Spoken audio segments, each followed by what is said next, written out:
Chelsea fans, how you all doing? We finished fourth in the Champions League positions and won a trophy this past season, believe it or not.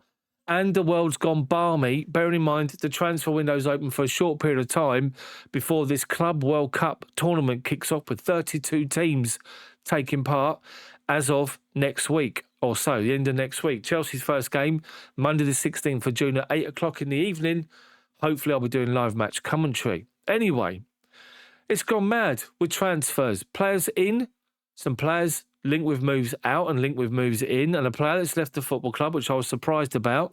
We've had updates today on shirt numbers being allocated with one important change, and that change then leads to more questions about the player who originally had the number.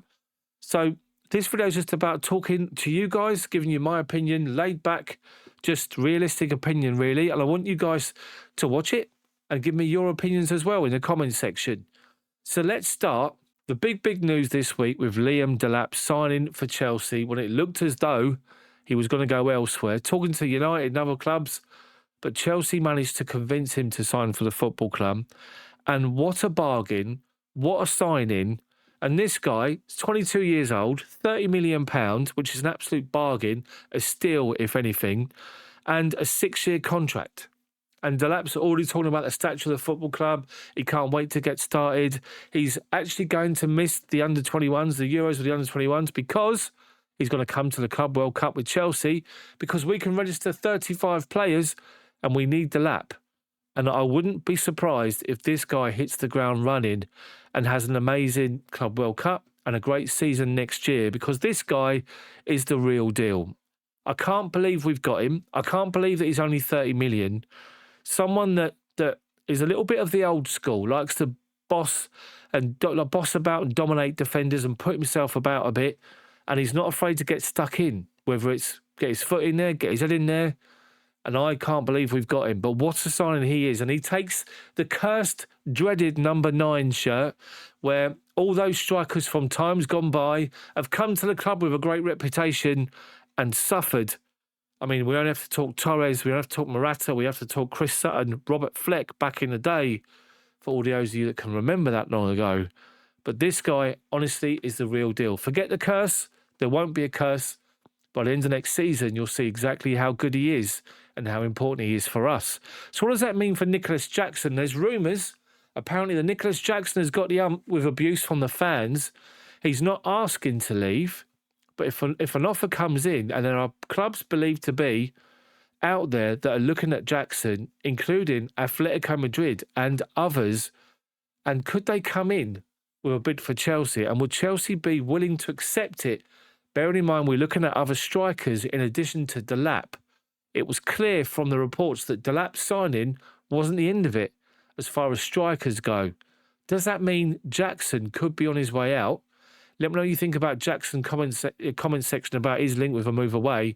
But most importantly, let me know what you think about Liam Delap signing. Now, a day or so before that, a couple of days before that, Chelsea announced the signing of yet another defensive-minded midfielder, Dario Essugo, the 20-year-old Portuguese record holder for someone that's actually got the record off of Luis Figo at Sporting for being the youngest player to ever appear in their first team.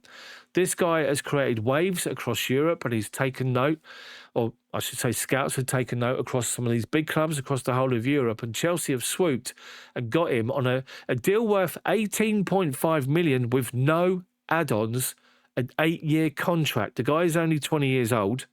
We got him tied down till he's 28. The same with Delap. Chelsea, another one of these players that comes in with massive potential, and you wonder where he's going to fit in. Bearing in mind, we've got Lavia back fit, you've got Enzo, you've got Moises Casido's now, I regard as one of the best defensive midfielders in the world. Where's he going to play? Where's he going to fit in? Let's just wait and see. And of course, Andre Santos coming back from loan to play for Chelsea in the Club World Cup. Can Andre Santos, can he force his way in the middle of the midfield? Anyway, interesting to see what happens and how the Chelsea squad will be moulded by the beginning of next season in the Premier League. But for now, there's another person that we're being heavily linked with. Obviously, the strikers we've seen. Not going to talk about them until something's done. But it looks as though Chelsea have identified Michael Maignan, or Maignan, whatever you want to call him, from AC Milan, the 29-year-old goalkeeper who's out of contract at the end of next season. And he's refusing to sign a new deal with Milan because he wants to come to Chelsea. Now, Massimiliano Allegri has taken over at AC Milan, the ex-Juve manager, and he wants him to stay and he wants talks with him. Apparently, he's got his heart set on a move to Chelsea, who originally had him valued at 8.5 million, which is ridiculous. Bearing in mind AC Milan want 30 million. And it's now being reported that Chelsea are looking at around 20 million. And then obviously the customary add-ons to try and build up a fee that Milan will accept. But it looks as though Maignan has been the guy that's been identified as the goalkeeper Chelsea want going forward. And I guess we have to wait and see as to what's going to happen with that.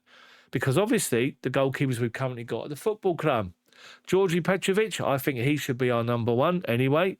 Kepa's going to come back from Bournemouth. Where's he going to go? What's going to happen to Robert Sanchez? Well, according to reports the last couple of days, Chelsea have been talking to West Ham about Mohamed Kudus, the exciting winger for West Ham. It's actually done well since coming to the Premier League. He's been a sort of standout for West Ham, and Chelsea have identified him as a possible target for someone on that left-hand side, because Jadon Sancho's gone back to United. I'll talk about Sancho in just 1 minute. And there's talk that Graham Potter has asked Chelsea for a deal including Robert Sanchez, who he worked with at Brighton, to take him to West Ham. I say let him go to West Ham. Nothing against the guy personally. I just don't think that he's good enough for us to be in goal. And nothing against him personal, but I'd say get Sanchez to go. And if you can get Kudus in, I think it'd be fantastic signing. Anyway, let's talk then about Jadon Sancho. And I'm surprised initially that he went back to Man United and Chelsea didn't take up the option for just 25 million to sign him, because let's face it, when he's on his game, he's an absolute talent. But the problem with Jadon Sancho is he's not someone that does it on a consistent basis. Like, think of the games he started in the Premier League for Chelsea. There's been games where he's been okay and he's sort of drifted out and been taken off. There's been moments where he's been brilliant, but they're not enough of them. And then there's moments where, you know, Conference League final, bearing in mind he's sitting there on the bench waiting to come on and he's thinking, a year ago I was in the Champions League final with Dortmund. Now I'm in this Tin Pot final. And even though we won it, we won't call it Tin Pot, but you know what I'm getting at. And he sort of comes on, and he comes on with an absolute swagger about him. And as soon as he picked the ball up, he was willing to take people on. He's doing little step overs. He just had this aura about him where he's just literally like, I'm too big for this game. And he took the game by the scruff of the neck. He scored a great goal. The old celebration, the shirt going up in the air. And he just come on, and he was just brilliant, Sancho. He was absolutely brilliant. He showed what he could actually do and deliver in a game, but it's not consistent enough. And I just think Chelsea have looked at it over the course of the season as a whole and said, no, we'll just pay the 5 million and send him back to United. So Sancho sent a nice message to the Chelsea faithful yesterday on social media, and Sancho's gone back to United.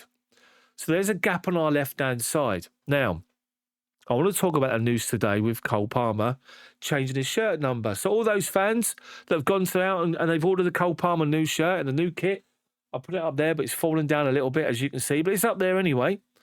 So they've gone and got themselves a Cole Palmer shirt, 20 on the back, and now he's changed his squad number to number 10. And where does that leave Mikhailo Mudryk, who's still waiting for results for a B sample, which has been taking forever to come about? Does that mean Mudryk is gone? Is he a player that's going to go at the end of this season? I think he probably is. I think Chelsea will just probably cut ties, and that's why Palmer's taken his shirt number. So unless Mudryk has said, yeah, I'll swap and take 20 instead, but I guess we have to wait and see. But Cole Palmer taking that number 10, Mudryk, I can't see him being the answer down the left-hand side. So looking at the wingers we've got at the football club now, so Sancho's gone.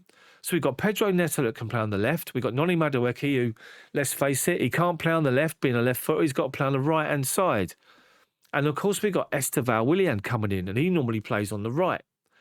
So there's a position on that left-hand side. And Kudus, as I said, from West Ham has been identified as someone we're looking at, which I think will be great. I think is a real good signing.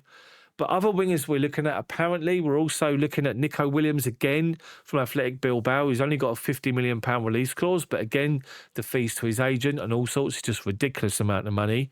And some others that I'm not even going to go into at the moment until we hear more. So that's sort of players that we have sort of been linked with. Of course, Etike, whatever his name is, over Eintracht Frankfurt. I can't pronounce people's names.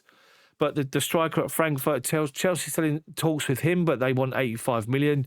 Chelsea not going to pay that and trying to get a deal negotiated down, but we have to wait and see what's going to happen. But what about other players that are potentially leaving the football club? And let's just talk about these loanees coming back. I've already mentioned Kepa. He'll probably go. I can't see him having a future at the football club. Chelsea just have to take the hit on that and sell him for cheap. So also you've got Joao Felix. What about him? Someone that came to the football club thinking that he could have the same impact. And, of course, Cole Palmer's here this time around. And Felix couldn't do it. Got bored and frustrated sitting in the B team. Let's face it, there was a B team, even though officially there wasn't, but there was. And he got the ump and forced to move to AC Milan and started off great for them, but then just completely fizzled out. What is it with Joao Felix and fizzling out of football teams, just not making a real sort of go of it and being consistent on a consistent basis? Madrid, Barcelona, Chelsea, AC Milan. So Felix is going to go at the end of this season somewhere, and God knows where he's going to go, but Chelsea will probably have to take a hit on what we paid for him, and he'll go. Unless there's a drastic change of mentality from him and from the view from inside the football club, whether or not they're going to keep him, but I can't see it happening. So there's a couple of players, including Sancho, that are going to leave the football club, including Sancho's already gone, as I said. Another one, obviously Mikhailo Mudryk as well. Then we're seeing Raheem Sterling now. So Arsenal have decided not to take up the option to sign him. He's coming back to Chelsea on his extortionate wages. And I thought Raheem Sterling was suffering with a lack of confidence at Chelsea. You watch him at Arsenal and he's a shadow of the player that he was. Shocking, awful. His confidence is just gone. And I wouldn't be surprised if Chelsea and Sterling could arrange some sort of agreement where they just cut ties. No mega payoff, just a little amount of money just to pay him off. He can be a free transfer and he can go somewhere and get a chance to go somewhere else to try and bring his confidence back up and play football again. So Raheem Sterling's another one that's going to go in this summer. Another player we're hearing who's unhappy. He doesn't want to play. He doesn't want to be bit part. He doesn't want to keep going loaned out from the football club. He wants to play first team football. Armando Broja. Unfortunately, suffered with injuries last season, which hampered his loan at Everton. Everton probably not going to take up the option to sign him. So where is Broja going to go?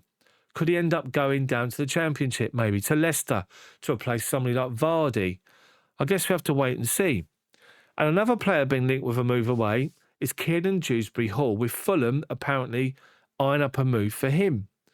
So at the moment, it's gone absolutely mental. I don't expect a lot of players to leave before the Club World Cup, because I think we'll take as many as we can, because we've got the 3 games, Leon, Flamingo and S Tunis in our group stage. Got a good group.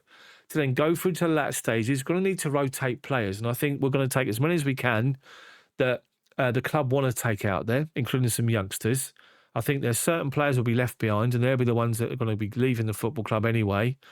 But I can't see a lot of business being done with anyone that's going to go to that Club World Cup, come back and then be sold. So let's just see what happens. But the main thing is we've made 2 signings, one for the future and one for now, which is massively exciting. We made a decision on Jadon Sancho, which some of you might agree with, some of you might not. And there's plenty of rumours and speculation.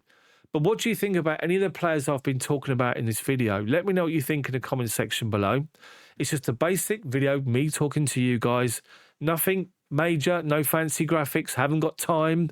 I'm just getting this done so we've got some content for us to discuss. So thank you for sticking with me. Thank you for watching the video in full. Smash the like button for me. Share it around your friends. Share it on social media. And then just let me know what you think in the comment section below. Have a great rest of your Friday and a cracking weekend. And I'll be back with another video soon. See you soon.